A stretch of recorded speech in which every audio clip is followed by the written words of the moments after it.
Magandang araw po sa inyong lahat mga kababayan at welcome back dito po sa PNR at ito nga mga kababayan, Risa bumaliktad na, tumistigo na, nilaglag pa.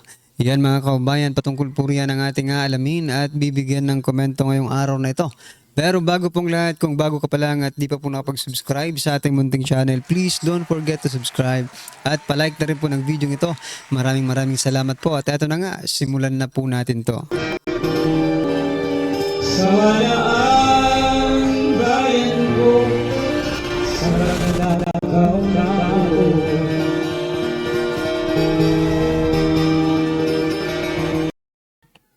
So ito mga kababayan, bago po natin muling i-play ang video ito, pasadahan po muna natin ang mga nagtitrending na mga balita dito po sa mundo ng social media. At ito nga mga kababayan, Senator Risa Hontiveros nilaglag. Bumaliktad po ang mundo ni Senator Risa Hontiveros dahil po dito sa pagbaliktad ng kanyang testigo against Pastor Apollo Kibuloy, VP Sara Duterte and former President Duterte and even Senator Bato de la Rosa and Senator Bongo. Yan na. Itong testigo pong ito ay bumaliktad mga kababayan. Ito, binayaran daw siya di umano ng 500,000 pesos. Ito mga kababayan, pakinggan po natin ito at bigyan natin ng reaksyon. Ito pala, ang testigo ni Senator Risa Hontiveros. Ito mga kababayan. Si Michael Maurilio alias Rene, hindi po ako pinilit na magsalita ng katotohanan. Kusang loob ko pong inilalahad ang mga nagawa kong kasalanan at mga plano laban kay Pastor Apollo C. Kibuloy at sa Kingdom Ministry. Ako po yung witness, kinuwang witness ni Risa Hontiveros na nakatakip yung muka. Pero ngayon, hindi na sapagkat nagsasabi na ako ng totoo. Binayaran po ako ni Risa Hontiveros para mag-testify laban kay PRRD, VP Sara at kay Pastor Apollo C. Kibuloy. Lahat ng sinabi ko at kasama ko doon na nag-witness sa Senado ay ginawa lamang ni Risa upang papagsakin si Pastor at ang buong kingdom at kunin ang kanilang mga ari-arian. Ngayon po ay hinahanap at tinatakot ako ni Risa. Ako po ay dating full-time worker ng Kingdom of Jesus Christ na pinamumunuan ni Pastor Apollo Kibuloy. Na-convert ako noong 2015 at naging full-time noong 2019 kung saan na-assign po ako sa Glory Mountain sa Davao City. Lumabas po ako ng 2021, ngunit nagpaalam po ako ng maayos at pinayagan naman ako ng Kingdom dahil may balak po akong bumalik pagkatapos ng ilang taon. Noong January 2024, nag-vlog po ako kasama ang isang ex-full-time na si Lawrence Capuno dahil nagsimula na noon yung unang pagdinig na sa Senado sa pangunguna ni Risa Hontiveros tungkol sa mga aligasyon ng sexual abuse at human trafficking na isinampalaban kay Pastor Apollo Kibuloy. Sa vlog na yun, pinasinungalingan namin yung mga claim ni Blenda Portugal alias Amanda at nung iba pa na pawang kasinungalingan lahat. Noong February 2024, kinontak ako ng isang ex-full-time na si Shishir Bandari at inalok na maging witness sa Senate investigation ni Senador Risa kapalit ng financial assistance. Pumayag ako dahil sa panahon din yun, nangangailangan din ako ng pera. Binigyan ako ni Shishir ng email ng opisina ni Risa upang magpadala ng formal na email kahit anong aking sabihin daw. Sabi niya kapag nakipag-usap ako sa kanila, sabihin ko lamang na taga-kingdom ako at lumabas na sa ministry at idagdag ko daw na sinasaktan ako ni Pastor. So sa aking email, sinabi ko doon na galing ako sa kingdom at lumabas noong 2021.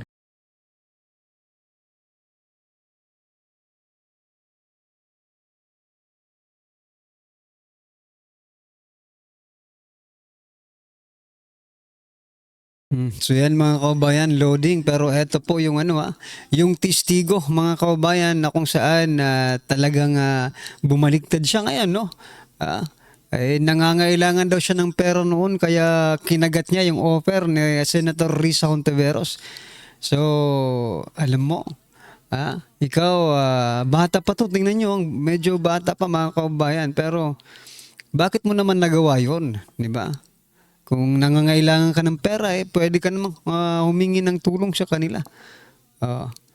Ito po mga kababayan, ang testigo laban kay Pastor Apollo Kibuloy. Ibinulgar ang baho ni Senator Risa Hontiveros. Ano sa palagay niyo mga kababayan? Dapat ba nating paniwalaan itong testigo na ito? Sa akin, mga karibyo natin, pwede natin pagkatiwalaan kasi nung humarap po siya sa Senado, no? Nung humarap po siya sa Senado, nakatakip po ang kanyang muka. And it implies, no, mga kababayan, na mayroon siyang tinatago. Di ba? Maybe he's not telling the truth. Nakatakip ang mukha Pero ngayon, hindi na po nakatakip ang kanyang mukha. And he is, no, convincing the Filipino people, no, na paniwalaan siya kasi hindi na daw nakatakip ang kanyang mukha. Well, anyway, that's a good point, di ba? Pero kayo, kayo po ang tatanungin, dapat ba nating paniwalaan to? Para sa akin, paniwala dapat lang. Dahil wala na po siyang takip sa mukha. Di ba?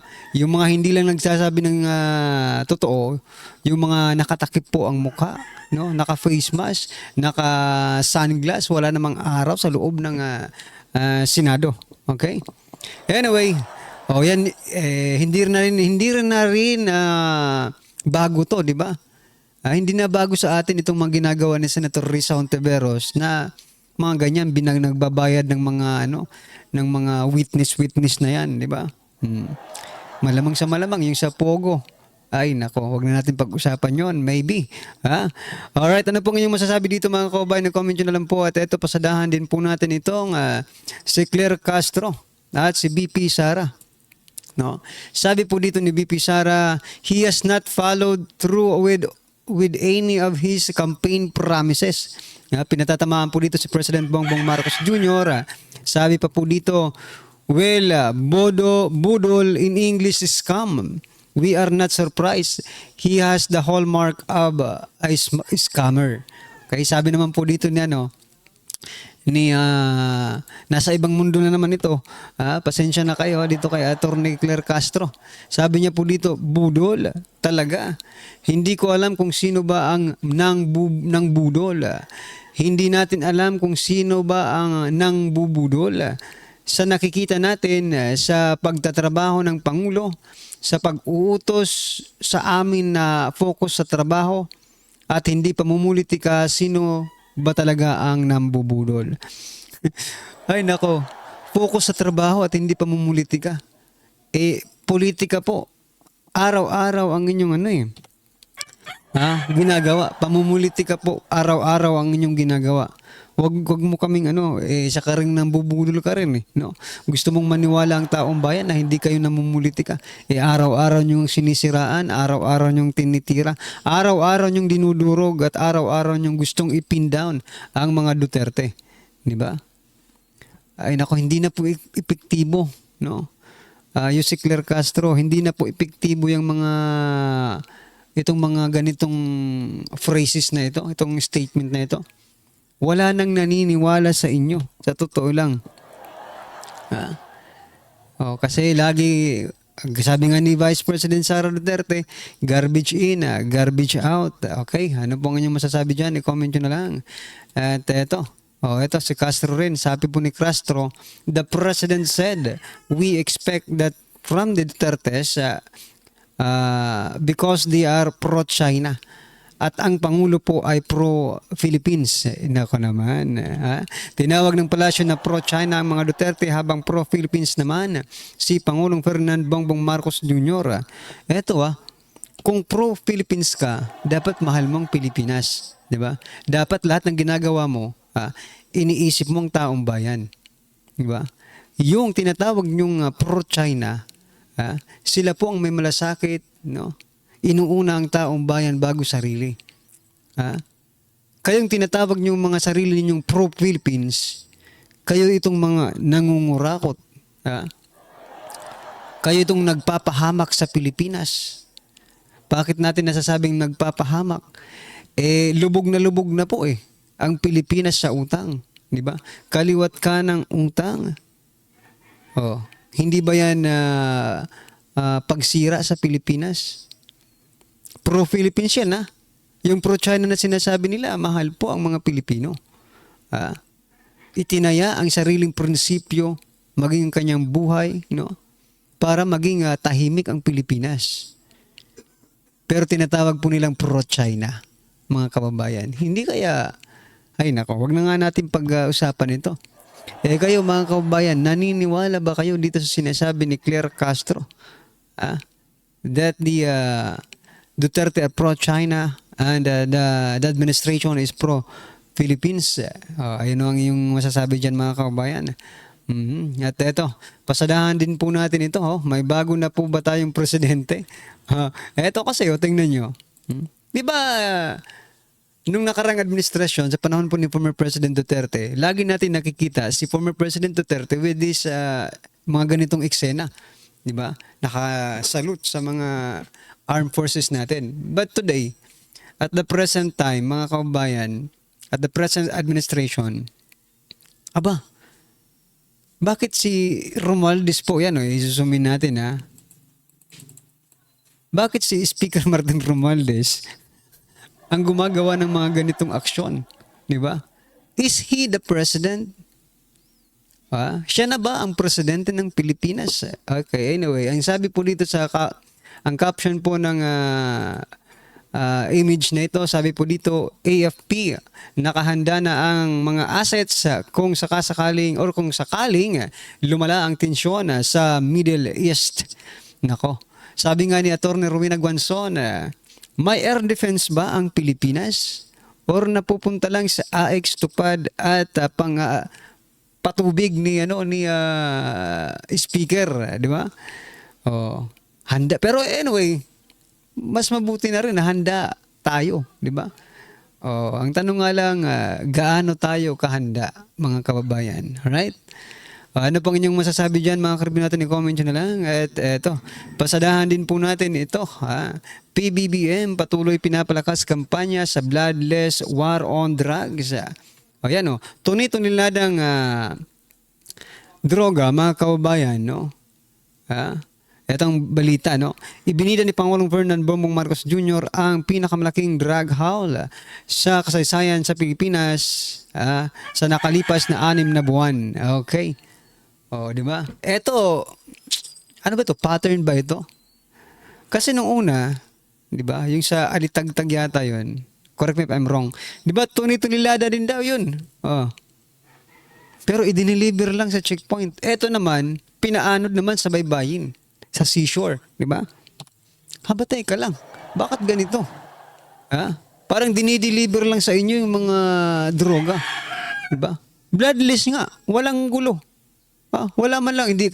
Nadali nga ako ng isang nag-comment. Sabi ko kasi nung una, operation. So, I stand to be corrected. This is not an operation. Inanod lang pala ito. No? Chinik ko rin sa balita. Inanod lang pala sa baybayin, mga kababayan.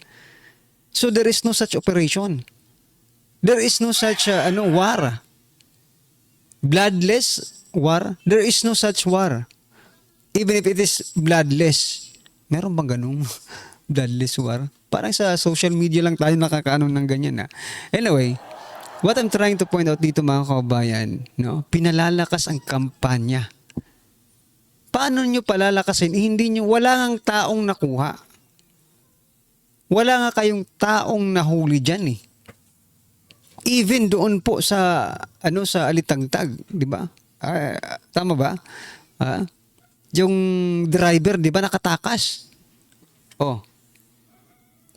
Wala po kayong nahuhuli. Puro lang mga produkto.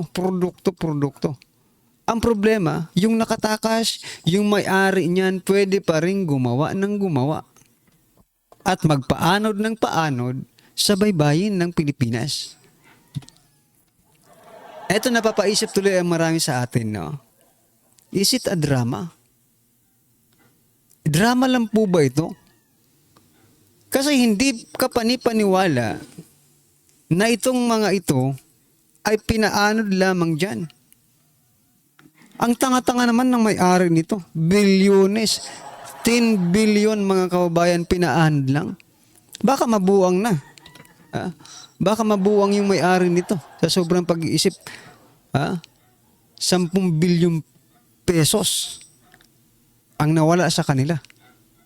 Diba? Ako napapaisip lang ako mga kababayan kung drama ba ito or hindi. Ewan ko lang sa inyo kasi lahat naman tayo may kanya-kanyang pag-iisip. We cannot control anyone's mind, no? Okay? Ano po ang inyong masasabi dyan? I-comment nyo na lang po. At eto pa, pasadahan po natin ito. Speaking ang war on drugs, eto naman. Romualdez, tinukuran non-violent war on drugs campaign ni PBBM. Okay? Parang nagkakamutan lang sila ng likod. Sabi po dito ni Romualdez, this is no longer just a campaign. It is a clear policy direction under the Marcos administration, one that reject violence. Huwag nyo nga kang pinaglulukoy. Halos nga mag-gramo lang, nagpapataya na sa Tapos ito, tunila daw, wala man lang, di ba? One that reject violence, uphold the rule of law, and mobilize the whole of nation approach in protecting every Filipino community from the scourge of drugs. Yan mga kababayan. So, sino pa kaya ang maniniwala dito sa kanila, no? Kasi sila din di ba? Nagkakamutan ng likod to make sure that everything will be appreciated, no? Ano po ang inyong masasabi dyan mga kababayan? Comment nyo na lang. At eto, last po natin pag-uusapan, Vice President Sara Duterte hindi po a-attend sa SONA na President Bongbong Marcos Jr. Sabi po dito, bakit di dadalo si BP Sara sa SONA? Ito po, sabi po ni BP Sara, I don't think PBBM will be providing anything substantial about our country. Palagpakan po natin. No. Ito talaga, hindi ito plastic. Walang plastic dito. Talagang diretsahan po itong pagsasalita. There is, sabi niya, I don't think PBBM will be providing anything substantial about our country.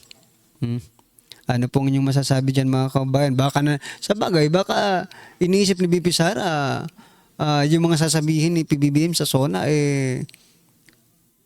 parang 5,500 flood control project, di ba? Sana maiba naman. Ibang project naman po ang sabihin. Tapos, i-double check agad ng taong bayan or ng kalikasan natin. Di mas makikita natin kung ano talagang ginagawa ng administrasyong ito. Di ba?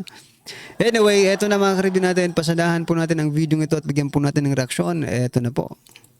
Ito ang balita ngayon. Trending at pinag-uusapan ngayon sa mundo ng social media. Ang di umano'y balita. Kahit anong pilit yung pagtakpan, ang tinatagong kabulastugan ng gobyernong Ngagba ay sadyang ang katotohanan na talaga ang tila siyang sasampal at hahatol sa inyong mga kasinungalingan. Tila nahuli mismo ng ombudsman si Romualdez, mga buhayang kongresista at si Princess Abante na tila hugas kamay di umano sa kanilang isinumiting committee report sa ombudsman. Kaya hindi na nakapagpigil at walang pagdadalawang isip na binasag na ni Ombudsman Samuel Martires ang buong katotohanan na siyang laking sampal naman ng kahihiyan sa House spokesperson ng Kamara na si Princess Abante. Gaano kaya katotoo ang balitang ito mga kababayan? Ating alamin. Pero bago ang lahat, kung bago ka pa lamang sa aming channel, please huwag kalimutang mag-like, subscribe at i-click ang notification bell para mas maging updated ka palalo sa lahat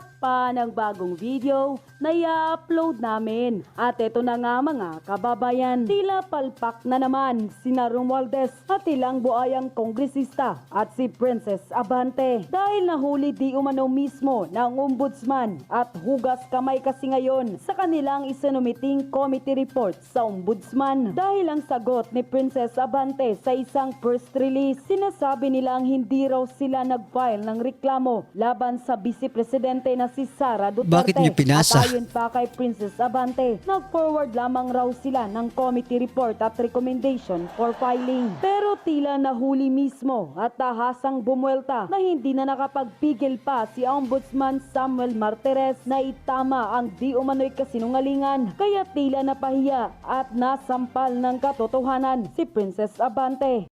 Pero ang tanong ng taong bayan, bakit sila nag-forward ng nasabing committee report at recommendation for filing? Wala pa ba silang ebidensya magpasa hanggang ngayon o kakalap pa sila ng ebidensya mula sa Ombudsman? Ayon pa kay Princess Abante, and I quote, unang-una, hindi ang House ang nag-file ng complaint. What the House initiated was the impeachment trial through the transmission of the article of impeachment, unquote. Kaya tila't malaking sampal ang tahasang binitawan na pahayag ni Ombudsman Samuel Martires ayon pa sa kumpirmadong balita na inilabas ng source online. Ombudsman Samuel Martires slammed the House spokesperson Princess Abante for saying the House of Representatives did not file a complaint against Vice President Sara Duterte before the office of the Ombudsman in connection with the alleged misuse of confidential funds. In an interview with DZBB, Martires asked the House why its committee gave them a copy of its report on its inquiry into the allegations against the Vice President in response to the statement of the House mouthpiece claiming that they did not file a criminal and administrative complaint against Duterte before the Ombudsman. So yan mga kababayan, ano po ang inyong reaksyon, opinion patungkol po sa video ito, i-comment nyo na lang po sa baba para at least alam po natin mga kababayan ng inyong opinion. Maraming salamat po. Please don't forget to like the video. Maraming salamat po. Sawa na ang bayan ko sa magnanakaw na tao.